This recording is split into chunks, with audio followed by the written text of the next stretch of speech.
త్రేతాయుగం. ఆ యుగంలో ఒకనాడు శివుడు, బ్రహ్మ, మహేంద్రాది దేవతలు సహా మహర్షులు వైకుంఠానికి చేరుకున్నారు. శ్రీ మహావిష్ణువును దర్శించారు.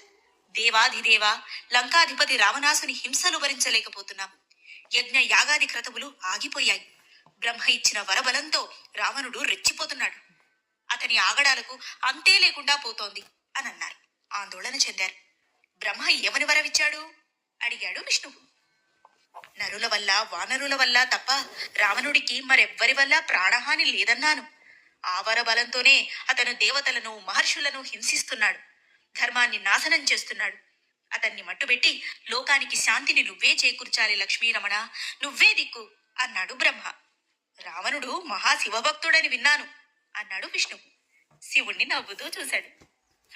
భక్తుడైనంత మాత్రాన బలి తగిస్తే ఎవరు భరిస్తారు బ్రహ్మనాభ? నీ ఇష్టం. నీకు నేను ఏ రకంగానూ అడ్డు రాను అన్నాడు శివుడు. సరే, మీ అందరి అభీష్టం మేరకు నేను నరునిగా జన్మిస్తాను. శ్రీరాముడు పేరిట రావణ సంహారానికి ఉపక్రమిస్తాను. ఈ ఆదిశేషుడు, ఈ శంఖు చక్రాలు నాకు సహోదరులవుతారు. మా శ్రీ మహాలక్ష్మి భూమిజగా జన్మిస్తుంది. రావణ వధకు ఆమె కారణమవుతుంది అన్నాడు విష్ణువు. ధన్యులం దామోదరా, ధన్యులం అని అన్నారంతా.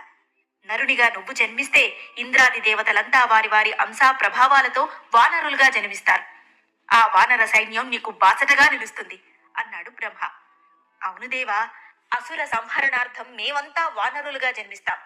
మా శౌర్య ప్రతాపాలతో నీకు అండగా నిలుస్తాం అన్నాడు ఇంద్రుడు.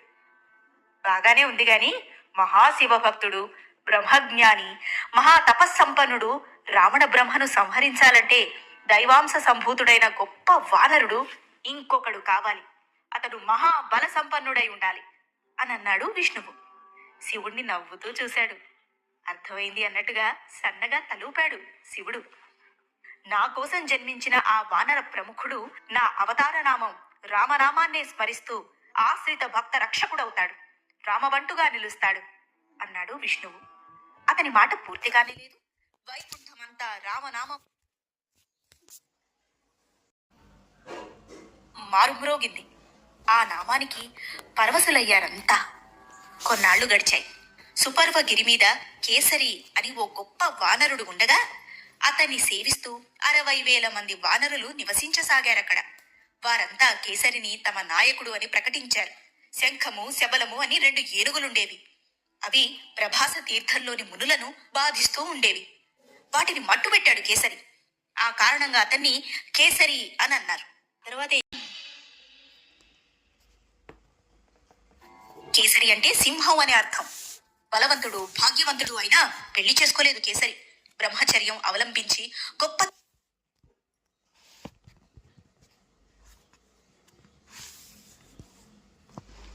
తపస్సు చేశాడు. అనేక శక్తులు సాధించాడు. ఆ కాలంలోనే శంబసాధనుడు అని ఓ రాక్షసుడు ఉండేవాడు. అతను ఘోర తపస్సు చేసి బ్రహ్మను మెప్పించాడు. ముల్లోకాలను జయించేటట్టు వరాన్ని కూడా పొందాడు. ఆ వరగర్వంతోనే దేవతలను, మునులను హింసించసాగాడు. బ్రహ్మ చేసిన పనికి తలలు పట్టుకుని అతన్ని సమీపించారు దేవతలు. శంభసాధనుడు పెట్టే బాధలు భరించలేకపోతున్నామని అన్నారు. నువ్వే ఏదో దారి చూపించు అని బ్రహ్మను వేడుకున్నారు. వెళ్లి కేసరిని కలవండి, సమస్యకు పరిష్కారం లభిస్తుంది అని చెప్పాడు బ్రహ్మ. మునుల సహా వచ్చి కేసరిని కలిశారు దేవతలు. అతన్ని ఆశీర్వదించి అసలు విషయం విన్నవించారు. శంభసాధనుణ్ణి భరించలేకపోతున్నామన్నారు. ఆ దుర్మార్గుని మదమడిచి నువ్వే మమ్మల్ని కాపాడాలి అని అన్నారు. తప్పకుండా అన్నాడు కేసరి. దేవతలు, మునులు వేడుకుంటే కేసరి అనే కోతి తనని సంహరించేందుకు సిద్ధమైందని తెలుసుకున్నాడు శంభసాధనుడు. దాని అంతు చూస్తానన్నాడు. పెద్ద కత్తొకటి చేతపట్టి సరాసరి కేసరిని సమీపించాడు. ఆసరికింకా దేవతలు, మునులు కేసరి దగ్గరే ఉన్నారు. ఊహించలేదు ఈ పరిణామాన్ని. శంభసాధనుణ్ణి తప్పించుకునేందుకు వారంతా కేకలు వేసుకుంటూ అడవుల్లోకి పారిపోయారు. కొందరు గుహల్లో దాక్కున్నారు. దాగుంటే దొరక్కపోరు, రండ్రా బయటకు రండి అన్నాడు శంభసాధనుడు. గుహల్లో దాగున్న మునుల గడ్డాలను, దేవతల జుత్తును పట్టి యువతలకి లాగసాగాడు. రాలేక బాధగా వారు కేకలు వేస్తూ ఉంటే విని తట్టుకోలేకపోయాడు కేసరి. వెళ్లి శంభసాధనుణ్ణి అడ్డుకున్నాడు. చూపిస్తే నీ పౌరుష ప్రతాపాలు నా మీద చూపించు, దమ్ముంటే నాతో యుద్ధానికి రా అని అన్నాడు. నీతో యుద్ధమా? చిచ్చి, కోతులతో నేను యుద్ధం చెయ్యను అని అన్నాడు శంభసాధనుడు. మరి నన్ను చంపడానికేగా ఇంత దూరం వచ్చావు? నాకంతా తెలుసు, రా చంపు అన్నాడు కేసరి. అయితే చూసుకో అన్నాడు శంభసాధనుడు. కేసరిపైకి కత్తి ఎత్తాడు. ఎత్తిన కత్తిని అందుకున్నాడు కేసరి. మోకాలు మీద పెట్టి దాన్ని రెండు ముక్కలు చేశాడు. గట్టిగా పిడికిలి బిగించి ఆ పిడికిలితో రాక్షసుడి రొమ్ము మీద ఒక్కటిచ్చాడు. ఆ దెబ్బకు శంభసాధనుడు అల్లంత దూరం వెళ్ళిపడ్డాడు. ఏరుకుని లేచాడు. కేసరి మీదకి పరుగున వచ్చాడు. ఈసారి వాణ్ణి తోకతో కొట్టాడు కేసరి. ఆ దెబ్బకి గింగిరాలు తిరిగాడు రాక్షసుడు. కాసేపటికి నిలదొక్కుని మళ్లీ కేసరిని ఎదిరించాడు. ఈ దెబ్బతో నువ్వు సరి అన్నాడు కేసరి. రెండు చేతులు పిడికిలి చేసి దానితో వాడి నెత్తిన ఒక్క పెట్టు పెట్టాడు. ఆ పెట్టికి నెత్తురు కక్కుకొని మరణించాడు రాక్షసుడు. శంభసాధనుడు మరణించాడని తెలియగానే దేవతలు మునులు కేసరిని పరుగున సమీపించారు. అతన్ని వేనోళ్ల పొగిడారు. ఇంకా ఎంతకాలం ఈ బ్రహ్మచర్యం? హాయిగా పెళ్లి చేసుకుని సుఖించు అంటూ హెచ్చరించి వెళ్లిపోయారు. వారు హెచ్చరించిన మీదట కేసరికి పెళ్లి చేసుకోవాలనిపించింది. మంచి కన్య కోసం చూడసాగాడు. అందమైన కన్యను సృష్టించాడు బ్రహ్మ. ఆమెకు అహల్య అని నామకరణం చేశాడు. కొన్నాళ్లకు ఆమెను గౌతమునికి ఇచ్చి వివాహం చేశాడు. వారిద్దరికీ పుట్టిందే అంజన. గత జన్మలో అంజన ఓ విద్యాధరుని కూతురు. అప్పుడు ఆమె గొప్ప గాయకురాలు. ఆ కారణంగా ఆమెను సుకంఠి అని వ్యవహరించారంతా. చెలికత్తెలతో కలిసి సుకంఠి హిమాలయాలకు చేరుకుంది ఒకనాడు. అక్కడి సరోవరంలో తనివి తీర స్నానం చేసింది. స్నానం చేసి ఒడ్డుకు చేరుకుని ఓ చెట్టు నీడన నిల్చుంది. అదే సమయంలో అటుగా పోతున్న అగ్నిహోత్రుడు అతన్ని చూసి నవ్విందామె. ఆ నవ్వుకి కోపగించాడు అగ్నిహోత్రుడు. వచ్చే జన్మలో ఒక వానరుడికి తల్లివికా అని శపించాడు. కుంజరుడు అని ఒక వానరుడు సంతానం కోసం శివుణ్ణి గురించి తపస్సు చేశాడు. అతని తపస్సును మెచ్చి ప్రత్యక్షమయ్యాడు శివుడు. కుంజరా, నీకు కొడుకులు పుట్టే యోగం లేదు. కాకపోతే ఓ కూతురు దొరుకుతుంది. ఆ పిల్లను పెంచి పెద్ద చేయి. ఆమెకి నా అంశన ఓ కొడుకు జన్మిస్తాడు. అతను మహానుభావుడై నీ వంశాన్ని ఉద్ధరిస్తాడు అన్నాడు శివుడు. అదృశ్యమయ్యాడు. కూతురు కోసం కుంజరుడు ఎదురు చూడసాగాడు. ఓనాడు గౌతముడు సమీపించాడతన్ని. అంజనను అతనికి అప్పచెప్పి వెళ్ళిపోయాడు. శివుని వరం అలా ఫలించడంతో కుంజరుని ఆనందానికి అంతులేకుండా పోయింది. కుంజరుని భార్య పేరు వింధ్యావళి. వారిద్దరిని తల్లిదండ్రులుగా స్వీకరించింది అంజన. పెరిగి పెద్దదైంది. యుక్త వయస్కురాలైంది. ఆమెకు పెళ్లి చెయ్య తలపెట్టాడు తండ్రి. అంజన గురించి విన్నాడు కేసరి. ఆమె అందాన్ని కనులారా చూడాలని, ఆమె పాట వినాలని తహతహలాడాడు. బయలుదేరి వచ్చాడు. అంజన అప్పుడు వనవిహారం చేస్తోంది. చాటుగా చూశాడామెను కేసరి. పెళ్ళంటూ చేసుకుంటే ఈ అమ్మాయినే చేసుకోవాలి అనుకున్నాడు. చాటుగా ఉన్న కేసరిని అంజన కూడా చూసింది. మనసులోనే మెచ్చుకుందతన్ని. ఇతగాడు నా భర్త అయితే బావుండును అనుకుంది. సుపర్వగిరికి తిరిగి వచ్చాడు కేసరి. మంత్రులను పెద్దలను సమావేశపరిచాడు. అంజన గురించి తెలియచేశాడు వారికి. ఈమెనే ఇచ్చి నీకు పెళ్లి చేస్తాం. కాదు కూడదంటే కుంజరుని అంతు చూస్తాం అన్నారు పెద్దలు. వెళ్లి కుంజరుని కలిశారు. కేసరి కోరిక అతనికి తెలియజేశారు. అందుకు ఎంతగానో ఆనందించాడు కుంజరుడు. కేసరిలాంటి వాడు అల్లుడవుతానంటే కాదంటానా అన్నాడు. కొద్ది రోజుల్లోనే కేసరికి అంజనకి వివాహం చేశాడు. పెళ్ళై చాలా కాలమైనా అంజనకు సంతానం కలగలేదు. సంతానం కోసం ఆమె చెయ్యని వ్రతం లేదు, నోచని నోము లేదు. ఆఖరికి సంతానం కోసం వాయుదేవుని గురించి తపస్సు చేసేందుకు సిద్ధమైందామె. భర్త అనుమతి కోరింది. కాదనలేదు కేసరి. పుంజక స్థలం అని ఓ ప్రదేశం చూపించి అక్కడ తపస్సును ప్రారంభించమన్నాడు ఆమెని.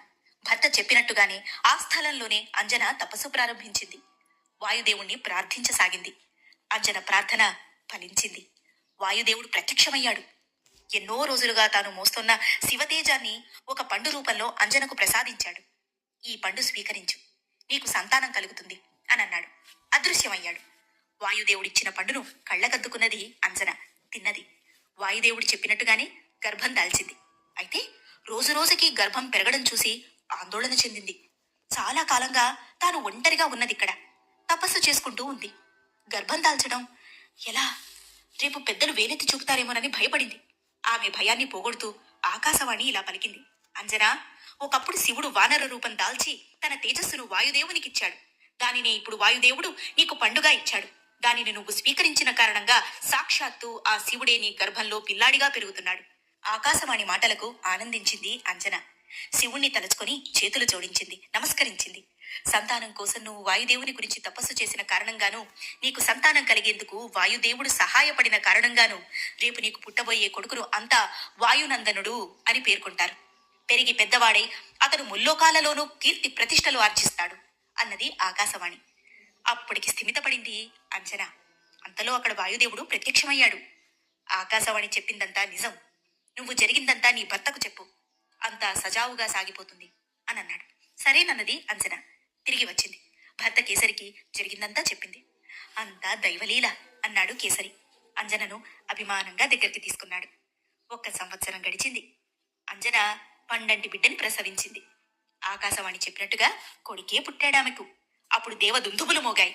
పుష్పవర్షం కురిసింది. ఆకాశంలో అప్సరసలు నాట్యం చేశారు. సుపర్వగిరి వాసులంతా చూశారది. పొంగిపోయారు. కేసరికి అభినందనలు తెలియజేశారు.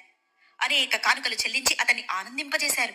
ప్రతిఫలంగా కేసరి కూడా వారికి పళ్ళు, పలహారాలు, కానుకలు అందించి సంతోషించాడు. అందరూ పండుగ చేసుకున్నారు. జై వీరాంజనేయ తర్వాత కథని. ఆ రోజు వానరులకే కాదు, నరులకు కూడా పండుగైంది. ఆకలి అంటున్న మారుతికి పాలు పట్టింది అంజన. సరిపోలేదవి. ఆకలి తీరలేదు. ఏడుపందుకున్నాడు. పళ్ళు కావాలి పిల్లాడికి. వాటిని తెచ్చేందుకు అడవికి వెళ్లేందుకు సిద్ధమైంది అంజన. దానికి ముందు పిల్లాడిని పడుకోబెట్టాలనుకుంది. ఆశ్రమం చెట్లకున్న లేలేత ఆకులు తెచ్చింది. వాటిని ఒత్తుగా పరుపులా పరిచింది. వాటి మీద పిల్లాడిని పడుకోబెట్టింది. ఎంచక్కా పడుకో, ఇప్పుడే వస్తాను అననింది. అడవికి బయలుదేరింది. వెనక్కి తిరిగి చూడలేదామే. చూసుంటే పిల్లాడు తన వెనకే వస్తున్నాడని గ్రహించేది అంజన. గబగబా నడిచి కొనమరుగైందామె. తల్లి కనిపించకపోవడంతో తల్లడిల్లిపోయాడు మారుతి. మరింతగా ఏడ్చాడు. ఆ దుఃఖం ఆకలిని రెట్టింపు చేసింది. అప్పుడు అప్రయత్నంగా తూర్పు వైపు చూశాడు. అప్పుడే ఉదయిస్తున్న సూర్యుడు ఎర్రగా పండులాగా ఉన్నాడు. ఆ పండును అందుకుని తింటే ఆకలి తీరుతుంది అనుకున్నాడు మారుతి. ఒక్క బిగిన ఆకాశంలోనికి ఎగిరాడు. సూర్యుని సమీపించేందుకు ప్రయాణించసాగాడు. మారుతి ప్రయాణాన్ని చూసి యక్షులు, గంధర్వులు నివ్వెరపోయారు. నాగులు, రాక్షసులు భయపడ్డారు. పెను ప్రమాదం ముంచుకొచ్చేట్టుగా ఉన్నదని వణికిపోయారు. వారికి అభయం ప్రసాదించాడు సూర్యుడు. ఇతడు ఈశ్వర ప్రసాది. పేరు ఆంజనేయుడు. బల శౌర్యాలలో ఇతనికి మించిన వారు లేరు. కుర్రతనంతో నన్ను పండు అని భ్రమపడుతున్నాడు. నన్ను మింగడానికి వస్తున్నాడు అన్నాడు సూర్యుడు. మారుతిని చూసి ముచ్చటపడ్డాడు. తన కిరణాలను కుదించుకున్నాడు. తనలోని వేడిని తగ్గించుకున్నాడు. మారుతికి కష్టనష్టాలు కలగజేయకుండా జాగ్రత్త వహించాడు. చెట్టు నుంచి పండును తెచ్చినట్టుగానే సూర్యుణ్ణి 2 చేతులతోనూ అందుకున్నాడు మారుతి. కొంచెం వేడిగా ఉంది పండు అనుకున్నాడు. నోట్లో పెట్టుకున్నాడు. నాలిక కాలింది. బయటకు తీశాడు. పండు వైపు కోపంగా చూశాడు. మళ్లీ నోట్లో పెట్టుకున్నాడు. అప్ప, మళ్లీ నాలిక కాలింది. దాంతో మరింత కోపం తెచ్చుకున్నాడు మారుతి. చేతిలోని పండును విసిరికొట్టాడు. ఆ రోజు అమావాస్య. సూర్యగ్రహణం పట్టాలి. సూర్యుణ్ణి పట్టేందుకు పరుగున వచ్చాడు రాహువు. సూర్యుణ్ణి మింగేందుకు నోరు తెరిచాడు. రాహువు నోరు తెరవటం, సూర్యుణ్ణి అందుకోబోవడం గుర్రుగా చూశాడు మారుతి. తన పండుని వేరెవరో తినడానికి ప్రయత్నించడం తట్టుకోలేకపోయాడు. కాలు సాచి రాహువుని గట్టిగా ఒక్క తన్నుదన్నాడు. ఆ దెబ్బకి రాహువు పెడపోప పెడుతూ వెళ్లి స్వర్గంలో ఇంద్రుని ముందు పడ్డాడు. మీద నుండి దబ్బురబడ్డ రాహువుని చూసి సభలోని వారంతా దిగ్భ్రాంతి చెందారు. అప్సరసలు నాట్యం చేయడం ఆపేశారు. నారద తుమ్మురులు వీణలు మీటడం మానుకున్నారు. విద్యాధరుల స్తోత్ర పాఠాలు నిలిచిపోయాయి. ఏమైంది అడిగాడు ఇంద్రుడు. రాహువును లేవదీసే ప్రయత్నం చేయబోయాడు. ఆసరికే లేచి నిల్చున్నాడు రాహువు. రక్కుకుపోయిన మోకాళ్లను, మోచేతులను తుడుచుకుంటూ ఇలా చెప్పాడు. ఇవాళ సూర్యగ్రహణం పట్టాలి కదా. పట్టేందుకు సూర్యుని దగ్గరికి వెళ్లాను. సూర్యుణ్ణి పట్టుకోబోయాను. అప్పటికే సూర్యుని దగ్గరగా ఎవరో ఉన్నారు. నన్ను చూసి కుర్రుమన్నాడు. ఒక్క తన్నుదన్నాడు. అంతే, వచ్చి ఇదిగో నీ కాళ్ళ దగ్గర పడ్డాను. సూర్యుని దగ్గరగా ఎవరున్నారు? అతనికి అంత దగ్గరగా నిల్చునే సాహసం ఎవరికుంది? పైగా ఈరోజు నిన్ను కాదంటే నన్ను కాదన్నట్టే. పద, వాడి అంతు చూస్తాను అన్నాడు ఇంద్రుడు. వజ్రాయుధాన్ని తీసుకుని ఐరావతం మీద బయలుదేరాడు. అతన్ని అనుసరించాడు రాహువు. ఇద్దరూ సూర్యునికి సమీపంగా చేరుకున్నారు.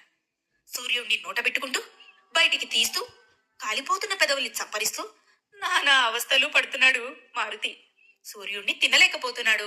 ఆకలా తీరడం లేదు. క్రోషంగా ఉంది అతనికి. ఆ సమయంలో ఇందాక వచ్చిన వ్యక్తి సహా ఇంకొకడు కూడా రావడాన్ని చూశాడు మారుతి. ఒకరికొకరు తోడన్నమాట. రండి రండి అనుకున్నాడు.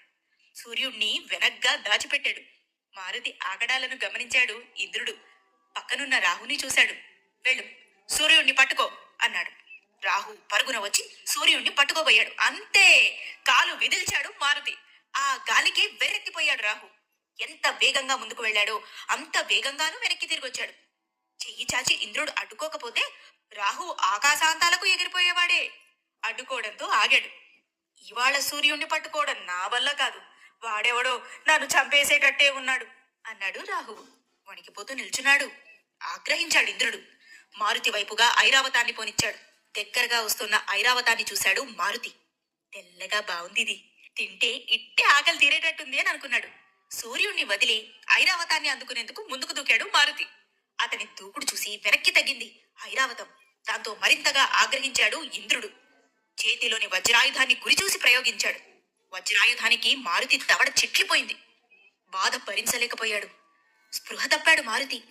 ఉదయాద్రి మీద కూలిపోయాడు. సూర్యుణ్ణి అందుకునేందుకు మారుతి ఆకాశంలోకి ఎగరడం, సూర్యుణ్ణి అందుకోవడం, తినబోవడం, రాహువు రావడం, వాణ్ణి తంతే వెళ్లి స్వర్గంలో పడడం, అప్పుడు రాహువు సహా ఇంద్రుడు రావడం, మారుతిని గాయపరచడం అంతా గమనిస్తూనే ఉన్నాడు వాయుదేవుడు. నవ్వుకుంటూ ఉన్నాడు. ఇంద్రుడు వజ్రాయుధాన్ని ప్రయోగించకుండా ఉంటే మారుతికి నచ్చజెప్పి రాహుకి సూర్యుణ్ణి అప్పజెప్పేవాడతను. అయితే అనుకున్నదొకటి, అయ్యిందొకటి. దానితో వాయుదేవుడు అలిగాడు. సంచరించడం మానేశాడు. స్తంభించిపోయాడు. పళ్ళు ఫలాలు పట్టుకుని అడవి నుంచి ఆశ్రమానికి తిరిగి వచ్చింది అంజన. పిల్లాడి కోసం చూసింది. లేడు. పరుగున బయటకొచ్చి చుట్టుపక్కల చూసింది. ఎక్కడా కనిపించలేదు మారుతి. ఇంకంతే గొల్లు మంది. కొడుకు కోసం ఏడుస్తూ కూర్చుంది. మారుతి కనిపించడం లేదు. అమ్మగారు ఏడుస్తున్నారని కేసరికి ఎవరో చెప్పారు. మారుతి కనిపించడం లేదు. అమ్మగారు ఏడుస్తూ ఉన్నారని కేసరికి ఎవరో చెప్పారు. మారుతి కనిపించకపోవడం ఏంటి? ఏమైనట్టు ఆలోచిస్తూ కళ్ళు మూసుకున్నాడు కేసరి. జరిగిందంతా తెలుసుకున్నాడు. నవ్వుకున్నాడు. అంజనను సమీపించాడు. ఇంద్రుని వజ్రాయుధానికి మారుతి స్పృహ తప్పాడు. తూర్పు కొండ మీద పడి ఉన్నాడు. ఇంద్రుని మీద అలిగి వాయుదేవుడు సంచరించడం మానుకున్నాడు. ఏం కాదు పద అన్నాడు కేసరి. అయ్యయ్యో అంది అంజన. ఆందోళన చెందింది. అటుగా పరుగు తీసింది. ఆమెను అనుసరించాడు కేసరి. ఎక్కడా గాలి లేదు. ఉక్క పోస్తోంది. ఉసురు పోయేటట్టుగా ఉంది. కారణం తెలుసుకున్నారు దేవతలు. అమ్మో అని అనుకున్నారు. పరుగున బ్రహ్మను సమీపించారు. బ్రహ్మకు కూడా ఊపిరాడక ఇబ్బంది పడుతున్నాడు. వచ్చిన దేవతల్ని చూశాడు. ఏమైంది అని అడిగాడు. మారుతి ఆగడం, ఇంద్రుడి ఆగ్రహం, వాయుదేవుని అలగా గురించి వివరంగా చెప్పారు దేవతలు. గాలి లేకపోతే బతకడం కష్టంగా ఉంది. తొందరగా ఈ సమస్యను పరిష్కరించండి ప్రభువు అని వేడుకున్నారంతా. తప్పకుండా అన్నాడు బ్రహ్మ. హంసవాహనం మీద బయలుదేరి వాయుదేవుణ్ణి సమీపించాడు. సమస్త ప్రాణులకు ప్రాణాధారం నువ్వే. నువ్వు లేకపోతే చిన్న జీవి కూడా బతకలేదు. నువ్వు అలగడం, స్తంభించిపోవడం ధర్మం కాదు అని అన్నాడు. మరి మారుతిలో చైతన్యమే లేదు. ఏం చెయ్యను అడిగాడు వాయుదేవుడు. చైతన్యాన్ని నేను కలిగిస్తాను పద అన్నాడు బ్రహ్మ. వాయుదేవుడు దేవతలు సహా ఉదయాద్రికి చేరుకున్నాడు బ్రహ్మ. స్పృహలేక పడి ఉన్న మారుతిని దగ్గరగా తీసుకున్నాడు. అతని ఒళ్లంతా నిమిరాడు. తేరుకున్నాడు మారుతి. కళ్ళిప్పి అందర్నీ చూశాడు. పిల్లాడు బతికాడు. సంతోషించాడు వాయుదేవుడు. సంచరించడం ప్రారంభించాడు. అంతా ఊపిరి పీల్చుకున్నారు. ఈ పిల్లాడు సాక్షాత్తు శివుని అవతారం. రేపు లోకోపకారం చేస్తాడు. అందుకితనికి మనమందరం వరాలు ఇవ్వడం శ్రేయస్కరం అన్నాడు బ్రహ్మ. అయితే ఇద్దాం అన్నారు దేవతలు. అప్పుడు భూదేవి మారుతికి వేద శాస్త్రాలను అభ్యసించేందుకు కావలసిన శక్తిని ప్రసాదించింది. నీటి భయం లేకుండా చేశాడు వరుణుడు. మృత్యు భయము, ముసలితనము లేకుండా వరమిచ్చాడు యముడు. యుద్ధాలలో విజయం తప్ప ఓడిపోవడం ఉండదన్నాడు కుబేరుడు. ఆవరాన్నిచ్చాడు. కనక కుండలాలిచ్చాడు విశ్వకర్మ. మారుతిని ఇహ ముందు అంతా హనుమా హనుమా అంటే దవడ అన్నమాట. అలా వ్యవహరించాలంటూ ఇకపై వజ్రాయుధం కూడా హనుమకు హాని కలిగించదన్నాడు ఇంద్రుడు. దీర్ఘాయువు, చిరంజీవిత్వము ప్రసాదించాడు బ్రహ్మ. హనుమ సహా వాయుదేవుడు బ్రహ్మకు నమస్కరించాడు. హనుమకు ఇకపై తిరుగులేదు. అఖండ కీర్తి సాధిస్తాడతడు. ఎక్కడా ఎవరి చేతిలోనూ ఓడిపోడు. మహావీరుడని ప్రసిద్ధుడవుతాడు. ఎల్లవేళలా ధీరత్వాన్ని అంటిపెట్టుకొనుంటాడు. అణిమాది స్థితులన్నీ ఇతని వశమవుతాయి. తలచినంత మాత్రాన విశ్వాన్నంతా దర్శించగలడు. విరాగిలా ఉంటాడు. దేని పట్ల ఎవరి పట్ల ఎలాంటి కోరికలు ఉండవతనికి. కామరూపి. కావాల్సిన రూపాన్ని ధరిస్తాడు. శౌర్య, ధైర్య, దాయాది గుణాలలో ఇతన్ని మించిన వారుండరు. ఎన్నో అద్భుతాలను సాధిస్తాడు. చూసి ఆనందించు అన్నాడు బ్రహ్మ. ధన్యుణ్ణి అన్నాడు వాయుదేవుడు. బ్రహ్మ సహా దేవతలంతా వెళ్లిపోయారక్కడి నుంచి. అప్పుడక్కడికి చేరుకున్నారు అంజన, కేసరి. వారికి హనుమను అందజేశాడు వాయుదేవుడు.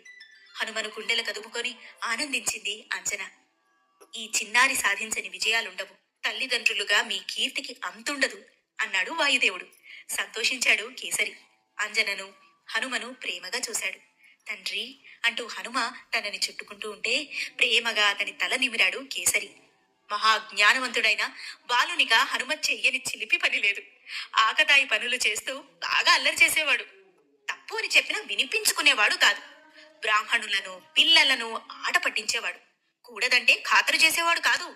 కోతి చేష్టలతో కొమ్మెక్కి కూర్చునేవాడు. లోకాలను రక్షిస్తాడన్నారు, సాక్షాత్తు శివుడన్నారు. మరి ఈ విపరీతాలేంటి? అంతు చిక్కలేదు బ్రాహ్మణులకు. శపిద్దామంటే ఎలాంటి శాపాలకు హనుమ గురికాడన్నాడు బ్రహ్మ. గొప్ప వరాన్నిచ్చాడతనికి. ఇప్పుడెలా? హనుమను నిరోధించకపోతే లోకాలన్నీ చీకాకవుతాయి. ఇందుకేం చెయ్యాలి? బాగా ఆలోచించారు బ్రాహ్మణులు. ఆలోచించి హనుమకు తన బలం తనకు తెలియకూడదన్నారు. అది కూడా ఒక వరమే అన్నారు. తన బలం తనకి తెలియకపోవడంతో అల్లరి చేసేందుకు భయపడ్డాడు హనుమ. ఆకతాయితనాన్ని వదులుకున్నాడు. బుద్ధిమంతుడయ్యాడు. తల్లి చెంగు పట్టుకుని తిరుగుతూ ఆమె చెప్పినట్టుగా ప్రవర్తించసాగాడు. హనుమని ఓనాడు తన దగ్గరగా కూర్చోబెట్టుకుని చెప్పిందిలా అంజనాదేవి. నాయనా, వాలి సుగ్రీవులని ఇద్దరు అన్నదమ్ములున్నారు. వారిద్దరూ నీకు మేనమాములు. దైవేచ్ఛ ప్రభావం వల్ల నా తండ్రికి తెలియకుండా నా తల్లి అహల్య వాలిని ఇంద్రునికి, సుగ్రీవుణ్ణి సూర్యునికి కన్నది. అందుకు కోపించాడు నా తండ్రి. కోపించి ఆ ఇద్దరిని వానరులు కండి అని శపించాడు. వారిద్దరూ ఇప్పుడు కిష్కిందలో ఉన్నారు. వెళ్ళు, వాణ్ణి నువ్వు కలువు. పెద్ద మామయ్య కంటే చిన్న మామయ్య సుగ్రీవుడే నీకు అన్ని విధాలా సహాయపడతాడు. వాణ్ణి నమ్ముకో. ఎప్పుడైనా వాలి సుగ్రీవుల మధ్య యుద్ధం వస్తే నువ్వు సుగ్రీవుని తరపునే పోరాడు. అన్నిటా సుగ్రీవుణ్ణే బలపరచు. అది నీకు శుభాలు చేకూరుస్తుంది అని చెప్పింది. సరేనన్నాడు హనుమ. తల్లికి నమస్కరించి అక్కడి నుంచి బయలుదేరాడు. నేరుగా కిష్కిందకు చేరుకున్నాడు. మేనల్లుణ్ణి ఘనంగానే స్వాగతించారు వాలి సుగ్రీవులు. తనకి మంత్రిగా ఉండమని సుగ్రీవుడు అడిగితే అంతకంటేనా అన్నాడు హనుమ. అతనికి మంత్రి అయ్యాడు. మంత్రి అయిన తర్వాత వేదశాస్త్రాలన్నీ అభ్యసించాలనుకున్నాడు హనుమ. గురువును వెతుక్కుంటూ తూర్పు వైపు చూశాడు. శతసహస్ర కిరణాలతో దేదీప్యమానంగా వెలుగుతూ కనిపించాడు సూర్యుడు. ఒక్క ఉదుటున అటుగా ఎగిరాడు హనుమ. తనవైపు వేగంగా దూసుకువస్తున్న హనుమని చూసి వజవజా ఉడికిపోయాడు సూర్యుడు. గతం తలుచుకుని చిన్నతనంలో తనని పండు అనుకుని తినేందుకు ప్రయత్నించాడుగా, మరి ఇప్పుడు ఏమనుకున్నాడో, ఏం చేస్తాడోనని ఆందోళన చెందాడు సూర్యుడు. వెళ్లి మబ్బు వెనక్గా దాక్కున్నాడు. మరి ఆ తర్వాత ఏమైంది తెలుసుకోవాలా? తర్వాతి కథని వినుమరి.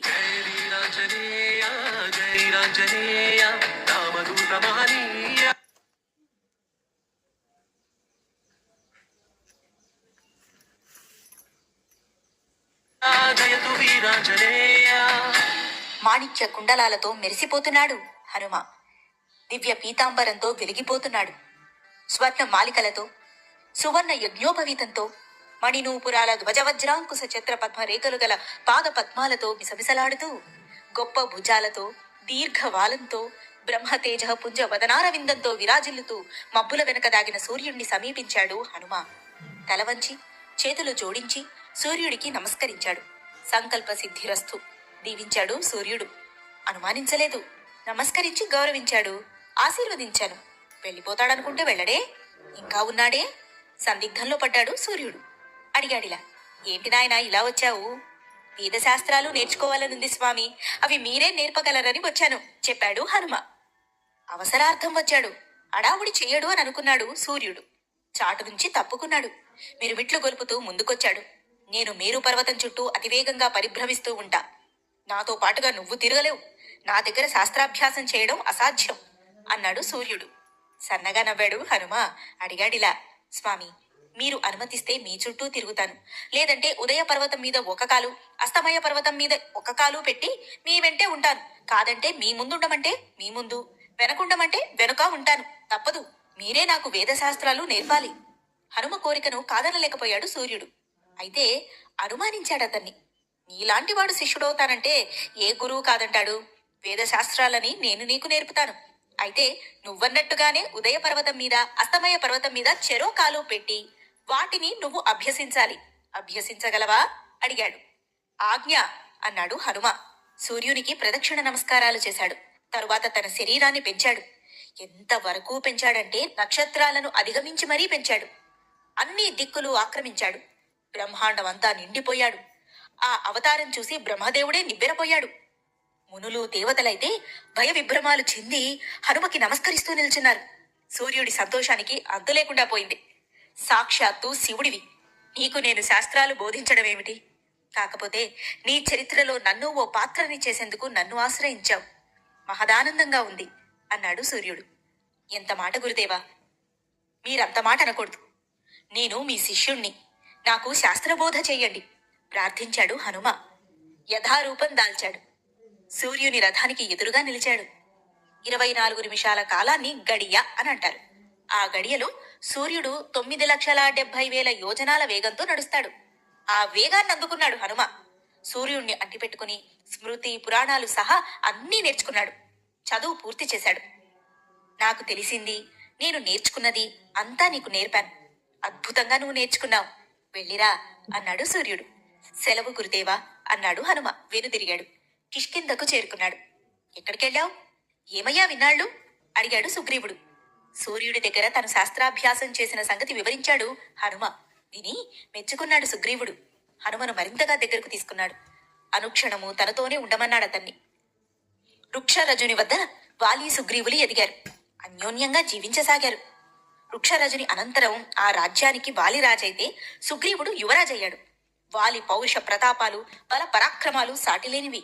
అతనితో యుద్ధం చేసి ఎవ్వరూ గెలవలేరు. లోకాలన్నీ గెలిచిన రావణుడు వాలిని కూడా గెలవాలనుకున్నాడు. అతన్ని యుద్ధానికి రమ్మన్నాడు. వచ్చాడతను. ఆ యుద్ధంలో రావణుడు చిత్తుగా ఓడిపోయాడు.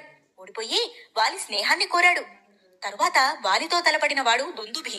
దుందుభి ఓ రాక్షసుడు, యముని కొడుకు, మండోదరి సహోదరుడు. వాడికి అనుక్షణము యుద్ధకాంక్షే. ఆ కాంక్షతోనే హిమవంతుణ్ణి యుద్ధానికి పిలిచాడు. తొడ చెరిచి రమ్మన్నాడు. రాలేను అన్నాడు హిమవంతుడు. నీతో యుద్ధం నా వల్ల కాదు. నీకు సమవుజ్జి వాలి. వెళ్ళి అతనితో యుద్ధం చెయ్యి. నీ సరదా తీరుతుంది అన్నాడు. వాడెక్కడుంటాడు అడిగాడు దుందుభి. కిష్కింధలో ఉంటాడు. కిష్కింధకు రాజతను చెప్పాడు హిమవంతుడు. చెప్పడమే ఆలస్యం. కిష్కింధకు చేరుకున్నాడు దుందుభి. నగరం వెలుపల గల మధువనంలో నిలదొక్కున్నాడు. వాలిని యుద్ధానికి రమ్మన్నాడు. పిలవడమే తడువు యుద్ధానికి వచ్చాడు వాలి. హోరా హోరీ యుద్ధం చేశారిద్దరు. మధువనాన్ని మట్టిపాలు చేశారు. ఆఖరికి వాలిదే పైచేయి అయింది. దుందుభి రక్తం కక్కుకొని మరణించాడు. మరణించిన దుందుభిని చేతులతో పైకెత్తి విసిరిపారేశాడు వాలి. ఆ కళేబరం కిష్కింధకు చాలా దూరంలో ఉన్న ఋష్యమూక పర్వతం మీద పడింది. అప్పుడక్కడ మతంగ మహర్షి తపస్సు చేసుకుంటున్నాడు. బాగా ఎత్తురుండి కింద పడడంతో దుందుభి కళేబరం పగిలిపోయింది. అందులోని రక్తం ఎగజిమ్మింది. ఆ రక్తంలో మతంగ మహర్షి తడిసిపోయాడు. కళ్ళిప్పి కోపంగా చూశాడతను. జరిగింది తెలుసుకున్నాడు. వాలి, అహంకరించిన నీకిదే నా శాపం. నువ్వు కాని ఈ ఋష్యమూక పర్వతం మీదకి వస్తే నీ తల 100,000 వ్రక్కలవుగాక అని శపించాడు.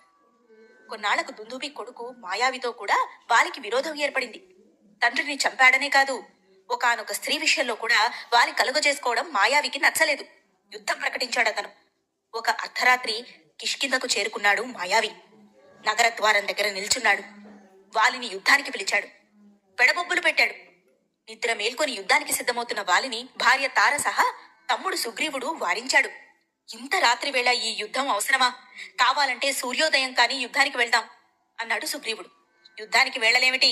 వైరికి సమయమేమిటి అన్నాడు వాలి. యుద్ధానికి బయలుదేరాడు. తప్పనిసరై అన్న సహా సుగ్రీవుడు కూడా యుద్ధానికి సిద్ధమయ్యాడు. అన్నదమ్ములిద్దరూ భీకరంగా వస్తూ ఉంటే చూసి వణికిపోయాడు మాయావి. భయంతో అక్కడి నుంచి పరగందుకున్నాడు. వాణ్ణి వెంబడించారు వాలి సుగ్రీవులు. పరిగెత్తి కిష్కింధకు దూరంగా ఉన్న ఓ కొండ గుహలోనికి ప్రవేశించాడు మాయావి.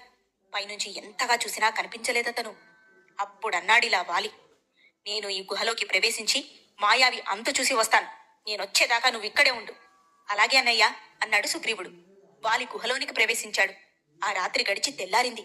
వారమైంది, నెల అయింది. అయినా వాలి గుహలోంచి బయటికి రాలేదు. లోపల యుద్ధం జరుగుతున్నట్టుగా బొబ్బలు శబ్దాలు వినిపిస్తూనే ఉన్నాయి. ఒకనాడు రక్తం పోటెత్తింది. వరదలా వచ్చింది గుహలోంచి. అంతలో విజయోత్సాహంతో కేకలు వినవచ్చాయి. ఆ కేకలు మాయావివి అనిపించాయి. వాలి మరణించాడనుకున్నాడు సుగ్రీవుడు. భయపడ్డాడు. మాయావిని అడ్డుకునేందుకు, వాణ్ణి బయటకు రానియకుండా చేసేందుకు గుహకు అడ్డంగా ఓ పెద్ద బండరాతి నుంచి వెనుదిరిగాడు సుగ్రీవుడు. వస్తూ అన్నకు తర్పణాలు కూడా విడిచిపెట్టాడు. కిష్కింధకు చేరుకున్నాడు. జరిగిందంతా అందరికీ చెప్పాడు. అయ్యయ్యోయో అని అనుకున్నారంతా. వాలి చనిపోయినందుకు ఎంతగానో దుఃఖించారు. రాజులేని రాజ్యం ఉండకూడదు. రాజ్యానికి రాజు ఉండాలి. వద్దన్న సుగ్రీవుణ్ణి రాజును చేశారు. కొద్ది రోజులు గడిచాయి. ఒకనాడు కోపంగా జలధరించిపోతూ పెద్ద పెద్ద కేకలు వేసుకుంటూ నగర ప్రవేశం చేశాడు వాలి. అతన్ని చూసి అందరూ ఆశ్చర్యపోయారు. జరిగిందేంటంటే, ఆనాడు విజయోత్సాహంతో వాలే కేకలు వేశాడు. యుద్ధంలో గెలిచింది అతనే. వరదలా వచ్చింది వాలి రక్తం కాదు, అది మాయావి రక్తం. అయితే అదేదీ సరిగ్గా గ్రహించలేకపోయాడు సుగ్రీవుడు. నెల రోజులుగా అటూ ఇటూ కదలక గుహ ముందు కాపలాగా ఉన్నాడేమో, ఆకలితోనూ దాహంతోనూ అలసి ఉన్నాడేమో, అధైర్యపడ్డాడతను. అన్న చనిపోయాడు అనుకున్నాడు. సభాభవనానికి చేరుకున్నాడు వాలి. అన్నయ్యను చూస్తేనే సింహాసనం మీద నుంచి లేచి నిల్చున్నాడు సుగ్రీవుడు. చేతులు జోడించి అతనికి నమస్కరించాడు. పెట్టుకున్న కిరీటం తీసి అతని కాళ్ల ముందు పెట్టాడు. అయినా తమ్ముణ్ణి క్షమించలేకపోయాడు వాలి. రాజ్యకాంక్షతో కావాలని సుగ్రీవుడిదంతా చేశాడనుకున్నాడతను. కాలెత్తి తమ్ముడి గుండెల్లోనే గట్టిగా ఒక్క తన్ను తన్నాడు. ఎగిరి పడ్డాడు సుగ్రీవుడు. నేను చావాలనుకున్నాడు ఈ దుర్మార్గుడు. అందుకే గుహకి బండరాతిని అడ్డుపెట్టి వచ్చేశాడు. నా బలం ముందు కొండలు బండలు నిలవవన్న సంగతి వీడికింకా తెలియదు అన్నాడు వాలి. సుగ్రీవుని జుట్టు పట్టుకుని ఏడవబోయాడు. మంత్రి సామంతులు అతన్ని వారించారు. సుగ్రీవుడు రాజు కాకపోయినా యువరాజు. అతన్ని ఇంతలా అవమానించడం మంచిది కాదు మహారాజా అని అన్నారు. జరిగింది వివరంగా చెప్పు మహారాజా అడిగారు వాలిని. అతనంతా చెప్పుకొచ్చాడు. మాయావిని వెతుక్కుంటూ వాలి గుహలోనికి ప్రవేశించట. ఆ గుహలో ఒకంతటికి మాయావి దొరకలేదట. తర్వాత దొరికాట. ఇద్దరికీ పక్షం రోజుల పాటు యుద్ధం జరిగిందట. అప్పుడు వాడు చనిపోయాట. తరువాత వాడి అనుయాయులు యుద్ధానికి వచ్చారట. మిగిలిన పక్షం రోజులు వాళ్లతో వాలి యుద్ధం చేశాట.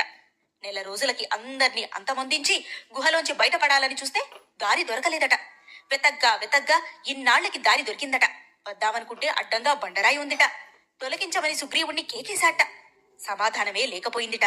దాంతో బండను పగలగొట్టుకుని బయటకొచ్చాట వాలి. వచ్చి నగర సరిహద్దులకి రాగానే సుగ్రీవుడు రాజయ్యాడని తెలిసిందిట. అప్పుడిక కోపాన్ని పట్టలేకపోయానన్నాడు వాలి. రాజవ్వాలనే కోరిక కాకపోతే గుహలో నన్నెందుకు బంధిస్తాడీ దుర్మార్గుడు? కావాలని చేశాడంతా అన్నాడు వాలి. తమ్ముడు కాబట్టి చంపకుండా క్షమించి వదిలేస్తున్నాను పో అన్నాడు. మెడబట్టి సుగ్రీవుడిని సభాభవనం నుంచి తోసేశాడు. అన్నయ్య అంటూ సుగ్రీవుడు ఎంతగా రోధించినా వినిపించుకోలేదు వాలి. నచ్చజెప్పేందుకు ఎంతమంది ప్రయత్నించినా పట్టించుకోలేదు. కట్టుబట్టలతో నిల్చున్నాడు సుగ్రీవుడు.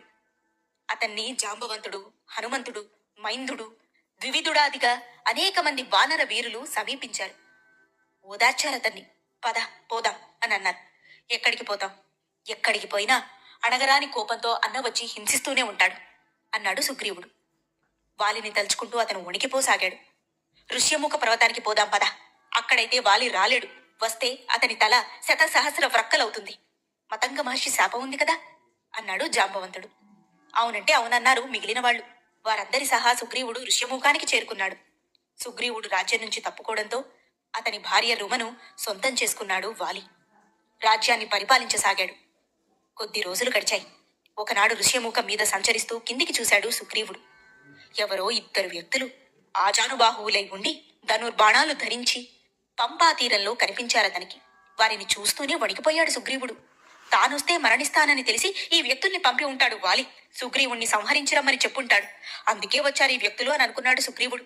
ఓ బండచాటున దాగి పరిశీలనగా చూశాడు వారిని. వారెంత ధీరులో అంత అందంగానూ ఉన్నారు. వారి కళ్లల్లో కారుణ్యం సహా కాఠిన్యం కూడా కొట్టొచ్చినట్టుగా ఉంది. అక్కడి నుంచి పారిపోవడం అన్ని విధాలుగా శ్రేయస్కరం అనుకున్నాడు సుగ్రీవుడు. పారిపో చూశాడు.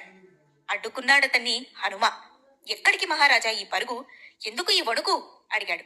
సమాధానంగా పంపాతీరంలో తిరుగుతున్న వ్యక్తుల్ని చూపించాడు సుగ్రీవుడు. వారిని చూస్తూనే అష్టవిధ ఆనందాలను పొందాడు హనుమ. బ్రహ్మానందం, వాసనానందం, విషయానందం, ఆత్మానందం, అద్వైతానందం, యోగానందం, సహజానందం, విద్యానందాలను అష్టవిధ ఆనందాలు అని అంటారు. వాటిని ఆ క్షణం అనుభవించాడు హనుమ. ఆ తరువాత ఇంకా ఆసక్తికరంగా ఉంటుంది. జై వీరాంజనేయ. వినాలనుకుంటున్నారా? అయితే వినుమరి.